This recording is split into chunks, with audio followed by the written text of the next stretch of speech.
Welcome to Healthcare IT Today. I'm John Lynn, together with my colleague and friend Colin Hung. The world of technology and healthcare are ever changing in new and novel ways, and that's why we love this stuff. So join us as we discuss the latest healthcare and health IT news, meshed together in new ways, which help generate ideas and new perspectives. Plus, we'll have a little fun along the way. Today, we're going to be talking about healthcare costs and dissatisfaction. And today's episode is sponsored by Pure Storage, the data storage platform that grows with you forever. Learn more about how Pure Storage supports healthcare at purestorage.com/healthcare.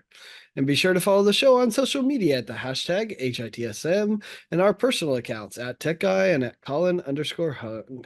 Plus, check out our 19 years of health IT content at healthcareittoday.com. Well, brand new year. A lot's happened in 2024. It's always fun to read people's insights, perspectives. I think 2024 was a rough year for many, with many people trying to find the silver linings. Yeah, there were a lot of silver linings. I mean, I didn't think 2024 was that bad, but certainly healthcare was in a lot of mainstream media news in 2024. There was a lot happening that the general public took an interest in healthcare, especially well, obviously with the shooting that happened recently, and all the controversy that has stirred up.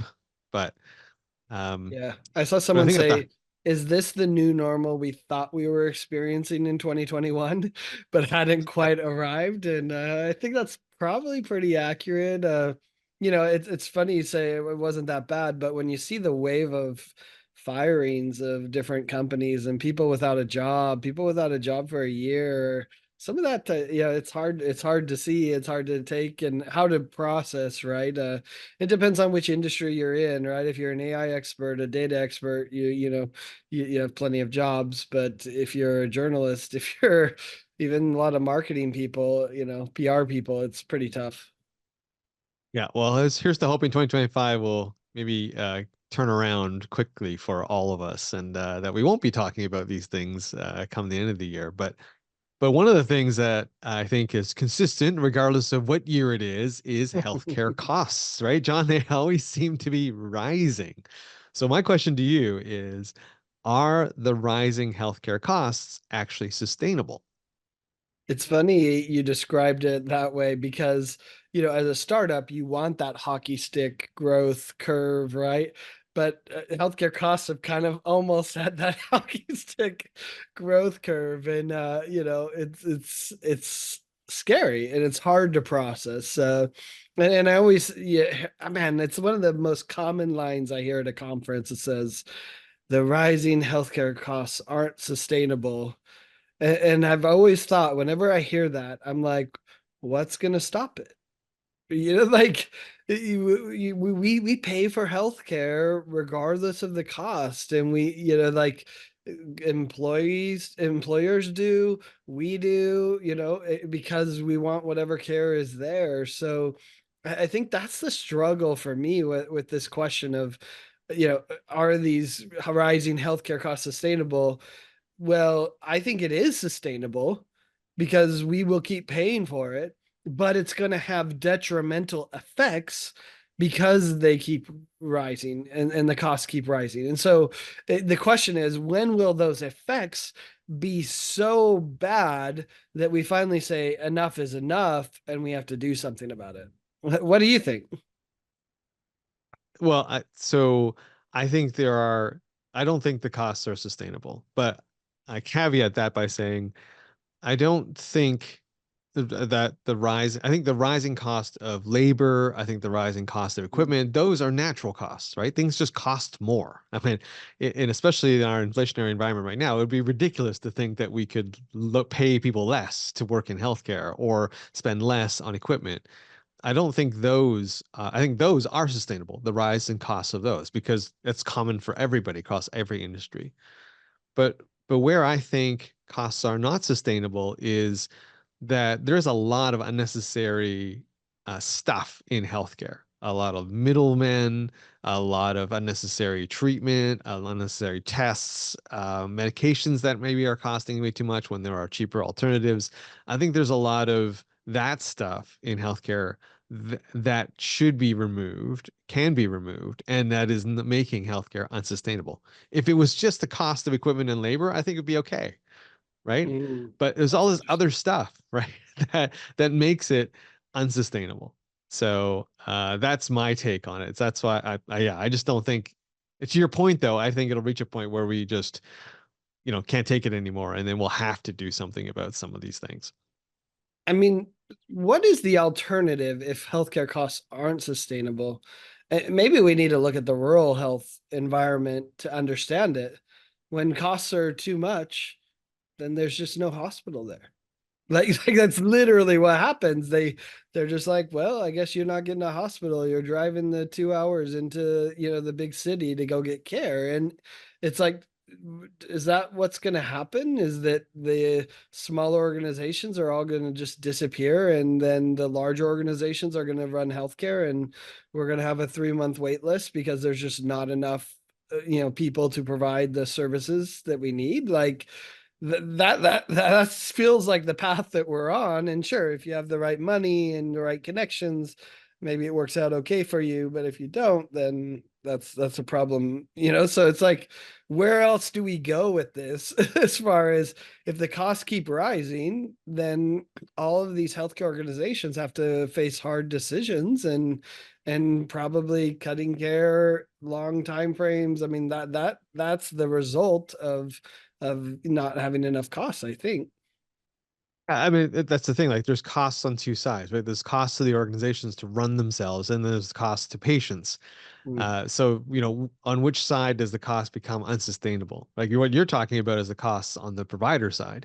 And you're right. Like, if it becomes unsustainable to have a hospital in a rural location or a big facility, forget a hospital, just a large clinic in a rural location, because there isn't the volume, or the patient population there can't support the type of procedures and treatments that you offer, well, then yeah. And that's just market forces, right? Unfortunately, you will have to move it and go to a place where it is more sustainable. Um, but you're on the flip side, you're right to say, well, what about those people? Right? What do they do? And the answer is, well, yeah, you'll have to drive 2 hours. Or maybe that, spurs a growth and, some sort of telemedicine version of those kinds of things. So, um, but I think where there's more discussion is the costs on the personal side, right? On the patient side. That, healthcare, when it becomes too costly, you don't partake, Yeah. right? You forego the care, right? And just go, okay, well, I won't go to that appointment. I won't do that treatment. I won't listen to my doctor's recommendation and go for this or that. I'll just skip it.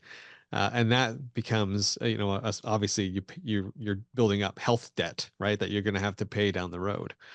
Yeah, I was going to say, long term, that actually costs more, as we've seen in so many instances where, you don't address your diabetes early, and now you become an expensive diabetes patient that, obviously costs a lot more than if we would have done the wellness visits to avoid the diabetes for another decade, or whatever it might be. The other side that, and maybe this is why healthcare costs is such a mess, that there are too many sides to this, right? There's the payer side, which we haven't even talked about. But the other side that I find so fascinating, and it feels like it's coming to a head, the discontent of the employer. The employers are the ones paying for this, and the costs that associated with healthcare are just huge for an employer, that it's hurting their bottom line. It's hurting the innovation that they can do. Ironically, you look at the cost to the employer, and most of the time they're like, well, it's easier to increase revenue than it is to decrease costs. But at some point, does that not become true for healthcare? Or does it, like many organizations are doing, many employers are saying, why are we paying for healthcare? And will there be this massive change of employers saying, well, maybe I don't need to provide healthcare. It'll go to the exchange. And we see that at the smaller business level. They aren't providing it. And so, I think the employer side is going to be really interesting to watch. We also see, with large enough employers, they're essentially doing direct contracting. Mark Cuban obviously has been one of the biggest advocates for employers really understanding what's costing them with healthcare and how should they, you know, change the model so that they're not spending as much on healthcare. Will that movement go quick enough? I don't know. It'll be interesting to see because again, it is easier to increase revenue than it is to decrease costs, especially costs of healthcare. Because, if you're an employee and your employer says, hey, by the way, we're getting rid of health insurance or we're going to reduce it, that's pretty damaging. Yeah, I mean you're not wrong. I think, and you point out to, one of the big reasons why there is so much cost in healthcare is the number of players in healthcare, right? You got employers, you got individuals, you got payers themselves, you've got healthcare organizations. There's too many. Some would say too many fingers in the pie, and each wanting their own slice of that pie. So naturally, there's a lot of profit taking that can happen, right? And which can unnecessarily drive up costs. But I think that, there are some other factors that are not the fault of any of those that are driving up costs in healthcare. One is I think we're just living longer, right? Like, Mm. the average age of a person now is by like 20 years longer than it was a decade ago, like, than a few decades ago, right? And the So when you expensive years. Right. And so the older you get, unfortunately, there's more health complications and multiple conditions and chronic conditions. So you cost more, right? When you live longer. So I think that's one. The other thing I think is our lifestyle, right? Like before, we were pretty active when we were all working on the farms, right? And we were all doing manual labor and things. And obviously our lifespans were all a lot less too, but now we're a lot more sedentary. We eat a lot more processed foods and those kinds of things. So I think all those are contributing to worse health conditions. And so, yeah, we're costing ourselves, as well. So, you know, yes, can we do a better job at that? Yes, but whose job is that? Right? Like it's not an employer's job to mandate what you eat and how much you exercise, nor is it really a payer's job to do that. So, yeah, I mean, I think those are factors too that, you can't lay the blame for that at the feet of, the payers and the health industrial complex. Yeah, I've always wondered that when I see the chart. We all know the chart, the US compared to every other industrialized nation, and that we're spending, 10x more, whatever the number is, right? Like we're spending so much more on healthcare and we're getting worse results, right? That our lifespan's 72, whereas theirs is 76 or whatever, right? You've seen the charts, right? That look at it. Whenever I look at those charts, I'm like, is that because of our healthcare system? And in my mind, I always look at it and I'm like, well, yeah, you're comparing us to Europe or Japan, right? That has higher quality food, that eats a Mediterranean diet. We know that that's more healthy than the diets we do here, than the fast food, the processed foods, etc. To your point, we're somewhat of a gluttonous society in the US, and our prosperity is bad for our health, if you will.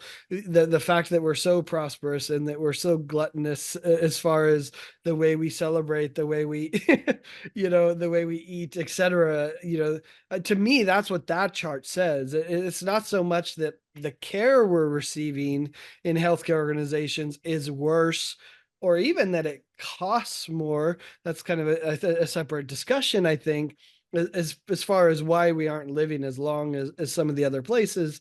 I don't think it's the healthcare industrial complex's responsibility, unless you argue the fact that, oh, why isn't it addressing our health? But that is the reality of our current system, is it's addressing our chief complaint. It's not addressing our health. And so you could argue like, oh, we just need to gut the system and really address the health. Or I think I've argued on previous episodes that we should really create a new system that addresses our true health and wellness. That would be a bigger, facet. But then when you look at the costs and what's costing it, I think, your previous point as far as the middlemen is what's costing healthcare so much. People show the rise of administrations. That's administrative burden, but I think that's still small compared to the PBMs of the world that are in the middle profiting, compared to, the health insurance companies, compared to the pharma, et cetera, all of these people that are profiting from the dysfunction of the healthcare system. No doubt about that. And hey, if you're just tuning in, you're listening to Healthcare IT Today with John Lynn and Colin Hung. Today, we are talking about dissatisfaction and healthcare costs. And before we continue, I want to take a moment to thank our sponsor, Pure Storage. We all need a data platform that is reliable, efficient, and manageable. Data is growing and requirements are changing. What feels sufficient and efficient today may not be tomorrow. Just like our own personal health, it's important to routinely monitor your IT infrastructure. That's why Pure Storage has created a quick quiz to help you start a conversation about whether your data platform is future ready. Or maybe it's just time for a checkup. Go to healthcareittoday.com/pure storage to take a quick self-guided quiz and start a path to more reliable and flexible data services. So, John, I think it would be a sort of oh crap, an understatement to say that there is dissatisfaction towards healthcare right now. Well, I mean, obviously the elephant in the room was the United Healthcare CEO getting shot down, right? Tragic story, tragic thing to happen, which raises a lot of questions about a lot of different things, and not the least of which is why was the response to this tragic situation what it was, which was many patients saying, yeah, well, the dysfunction in the healthcare system is so bad, this isn't that surprising. Tragic, but not surprising. I mean, what a crazy thing to happen, and really sad. I mean, it's just unbelievable that it got that bad that someone felt that that was the appropriate response. And yet that's how many, and we've seen it from, after that incident, we've seen so many patients, so many loved ones of patients come and tell their story about how, and not just United Healthcare, every healthcare organization has had some sort of tragic situation where they denied care, or whether they couldn't get a prior authorization, or whether they couldn't get into the doctor because there were too long wait times. I mean, all of those things creates this dissatisfaction, and when I look at it, I said, okay, well, where does all this lead? Is this going to wake up organizations to the fact that we need to do something different? And you Mm. look at it and you say, well, who can do that? Right? Like that's what's interesting to me. Like it goes back to our previous conversation about costs. There's so many organizations profiting from it, and so many hands in the cookie jar. Who can really make that impact? And I think that's the trouble. That you can't just, there's not just one organization that could say, hey, we're going to improve this and it's going to solve and it's going to be better. In Canada, maybe it is. I don't know. If you have a single payer solution with a government organization, maybe you do have more. But in the US healthcare, there's so many hands in it and involved in it. That's the trouble. So to me, unfortunately, I think we're going to see more dissatisfaction ahead because I don't see us simplifying the system. That would be probably the biggest thing that could be done. It would be interesting to see what Dodge and the government initiatives are, because government is obviously the biggest buyer of healthcare and things like that. But man, it's a complex tangle of web that we have weaved in healthcare. Yeah, and unfortunately, I'm a little bit jaded here, right? Like, you know, I think every year we feel there's a story, an event that is a watershed moment for healthcare, and that the sea change will happen. And unfortunately, it's never been that way. You know, like even the pandemic, right? It hasn't resulted in some sort of amazing sea change in healthcare, and that was like the worst healthcare event in our lifetime. Yeah. Um, I saw a headline today that said, "We've forgotten what COVID taught yeah. us." Now, so I think unfortunately, I don't think that the tragedy that happened in New York with the United Healthcare CEO is really going to change too much. I mean, I think it'll make some changes, and I think it's raising the awareness, and maybe there's going to be a few more people joining the chorus of voices to affect some change.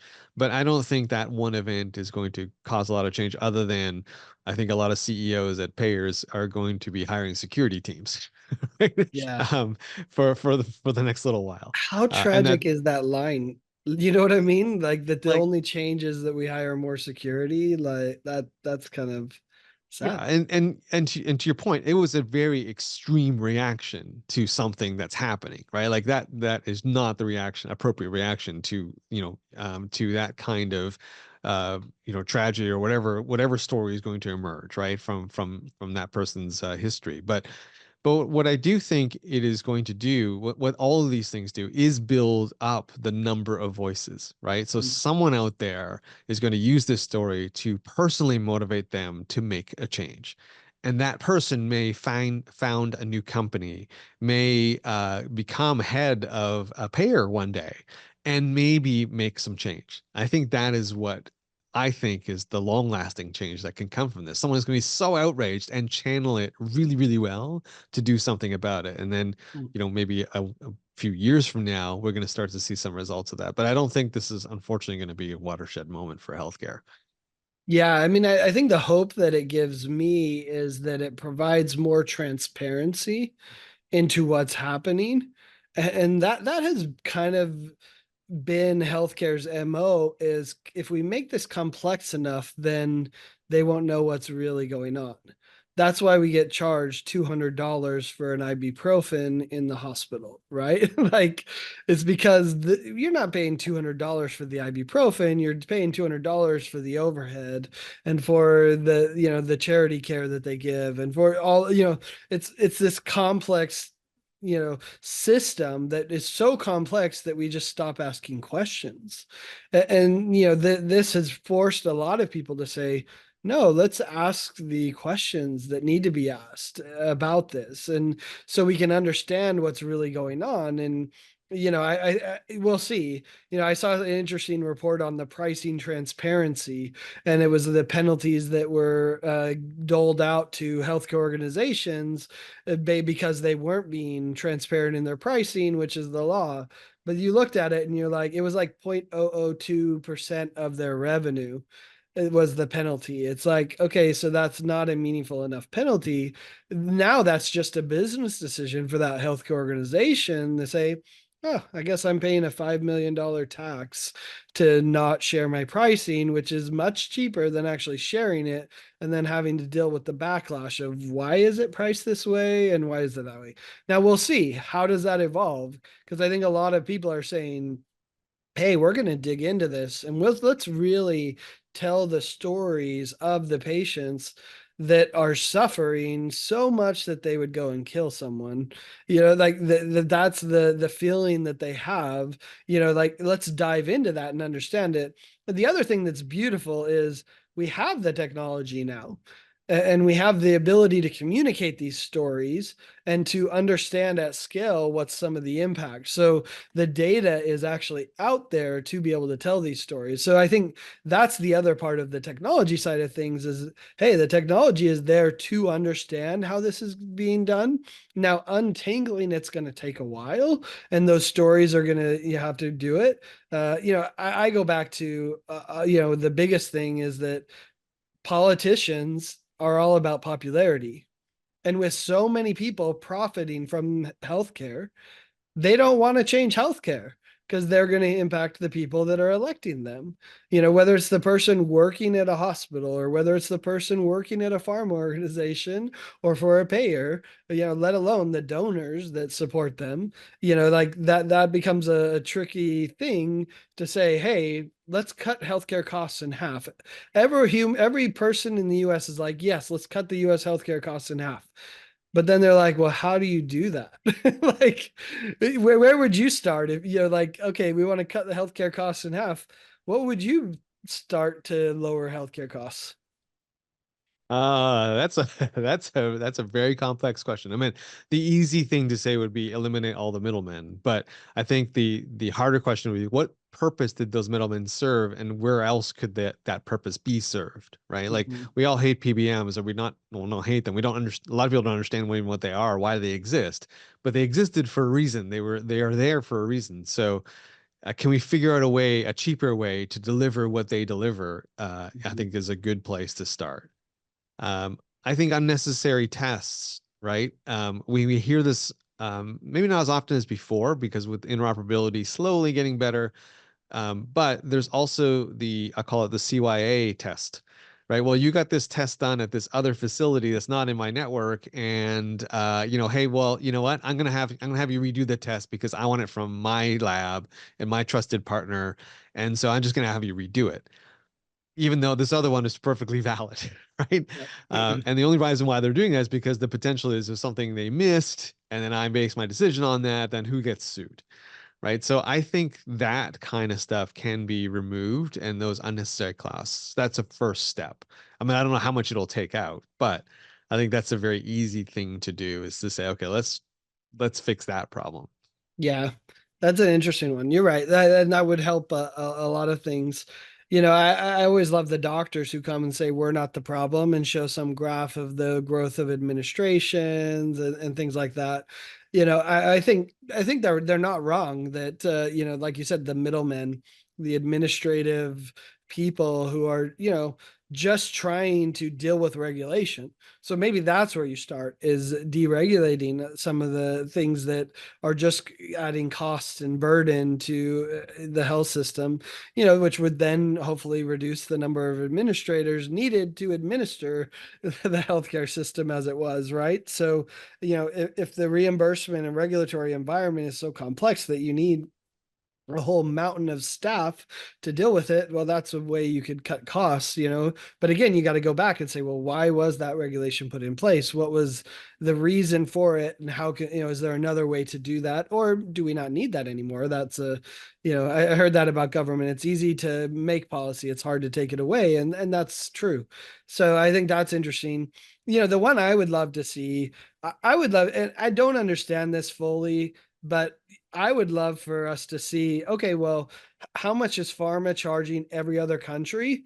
And let's do an average of that price and then let's pay that. Or something along those lines, right? Like that says, and unfortunately, it will screw the other countries because then all those other countries are going to get higher prices because of it. But like that pharma bill would change completely. Now it's probably untenable that they'll actually pass it because pharma doesn't want that because we're subsidizing the rest of the world in many ways with the higher prices. So, I think that's the trouble. But, something like that, if we had enough transparency into what was happening, maybe it could get enough momentum, public outcry to do something. And it would be interesting to see, would that lower the cost of things like pharma?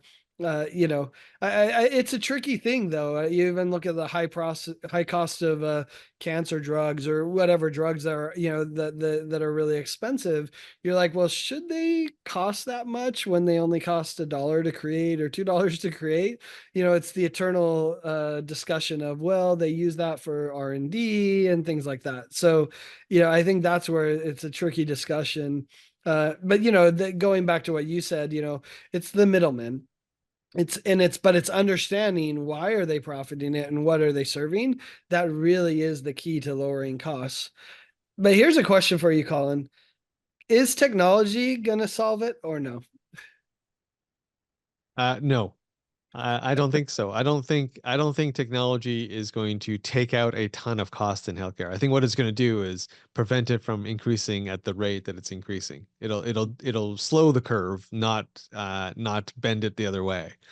Yeah. Because for every new workflow we remove, a new workflow pops into its place, right? Like that seems to be what happens. Healthcare just gets more and more complex. So I don't see, unfortunately, health technology yet being able to bend it downwards, the cost curve. I think at Yeah. best we can hope for is that it slows it down.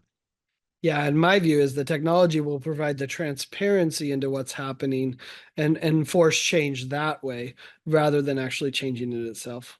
Yeah, I agree. And we haven't even touched on my favorite topic that we haven't talked about, tort reform. I think if you fix that, I think that would be very interesting to see. I haven't seen any of the long-term studies of what's happening in Massachusetts where they have put in the caps on certain Mhm. malpractice and those kinds of things, but that is something that is also very unique to the US, right? The US healthcare system is really that side of things. So, could that have an impact on costs when you don't get the win, when you don't have those higher premiums that docs and everyone has to pay?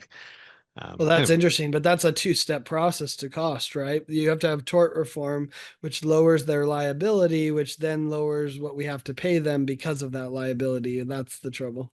and then the whole thing around the workflow, the unnecessary workflow that's caused by you trying to make sure that you're not going to be sued, right? Yeah, that's fair. When because there's a big fear out there. But anyway, that's a lot of stuff on costs and dissatisfaction, John. And thanks to all of you who tuned into this episode of Healthcare IT Today.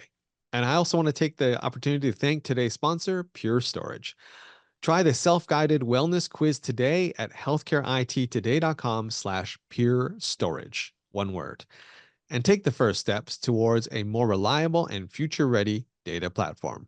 For more details about our show, check out the programs page on healthcarenowradio.com, and please share your voice and engage with the community at healthcareittoday.com and on social media using the hashtag HITSM. I'm Colin Hung, along with my friend and Health IT collaborator, John Lin. Thanks for listening, and have a great week.